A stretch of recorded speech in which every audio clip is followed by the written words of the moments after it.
అన్నిటిని విత్డ్రా చేసుకుంటే మేము కూడా విత్డ్రా చేసుకుంటాం.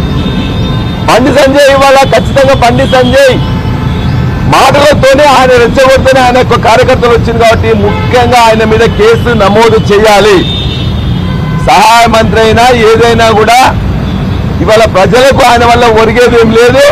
ప్రజలను రెచ్చగొట్టడం తప్ప, మతం పేరు మీద రెచ్చగొట్టడం తప్ప ప్రజలకు ప్రజా సమస్యల మీద ₹1 కేంద్రం నుంచి తీసుకురాలే. మంత్రి హోదాలో ₹1 తీసుకురాలే. కానీ ప్రజల మీద ప్రజలతో ఇలా చెరగాటమాడుతున్నాడు. కాబట్టి బండి సంజయ్ మీద కేసు నమోదు చేయాలి. మా కౌశిక్ రెడ్డి గారికి అర్జెంటుగా సెక్యూరిటీ పెంచాలి. మా ఆఫీసుల మీద దాడి చేసిన వాళ్ళందరి మీద కూడా కేసులు పెట్టాలి. మా యొక్క కార్యకర్తలు లేకపోతే సోషల్ మీడియా కార్యకర్తలైన క్రిషాంక్ గాని అనవసరంగా కేసులు పెడుతూ బెయిల్ వచ్చిన తర్వాత కూడా ఇలా బీహార్ రాష్ట్రంలో చేసినట్టు నెంబర్ లేని వెహికల్ మళ్ళీ తీసుకొని పోవడం అంటే మనం ఎక్కడున్నాం? ఒక ప్రైవేట్ వెహికల్ తీసుకుపోయి మళ్ళా ఇలా జైల్లో పెట్టే ప్రయత్నం చేసిందంటే నిజంగా ఇక్కడ పోలీసు, కాంగ్రెస్ పార్టీ ప్రభుత్వం, బీజేపీ అందరు కుమ్మక్కే చేస్తున్నారు.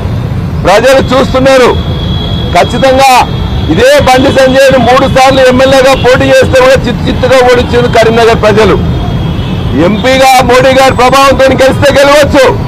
కానీ నీ యొక్క ప్రవర్తన చూస్తే ఇప్పటిదాకా నేను ఎమ్మెల్యేగా ఎన్నుకోలే. మరలా ఇవాళ ఇదే పనులను కొనసాగించినట్లయితే ఇదే బండి సంజయ్ని కరీంనగర్ ప్రజలు మరలా ఎంపీగా కాదు కౌన్సిలర్గా కూడా గెలిపించారు. కాబట్టి ఖచ్చితంగా నేరాన్ని ఉసిగొల్పిన నేరాన్ని చేసిన బండి సంజయ్ మీద తప్పనిసరిగా కేసు పెట్టాలి.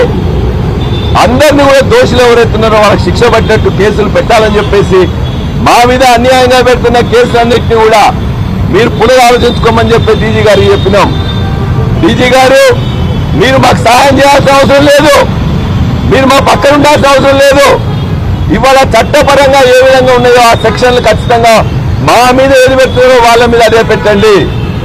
అన్యాయంగా చేస్తే మాత్రం మా నాయకులు, కార్యకర్తలు, ప్రజలందరూ కూడా ఏకమై ఖచ్చితంగా దానికి దాడులకు ప్రతిదాడులు చేసే సత్తా ఉన్నది. కాకపోతే తెలంగాణ సాధించిన కేసీఆర్ గారి ఆదేశం మేరకు వారు అనుసరించిన గాంధీ మార్గంలో మేము ఖచ్చితంగా నడుస్తాం. ప్రజలకు మీ యొక్క చర్యలను ఎండగడతాం. ఇటువంటివి మాత్రం పునరావృతమైతే ఖచ్చితంగా బీజేపీ నాయకులు హెచ్చరిస్తున్నాం, కాంగ్రెస్ ప్రభుత్వాన్ని హెచ్చరిస్తున్నాం, డీజీపీ గారిని కోరుతున్నాం. ఖచ్చితంగా వారి మీద చర్యలు తీసుకోండి. మా యొక్క నాయకులకు రక్షణ ఇవ్వమని చెప్పేసి మేము కోరుతున్నాం.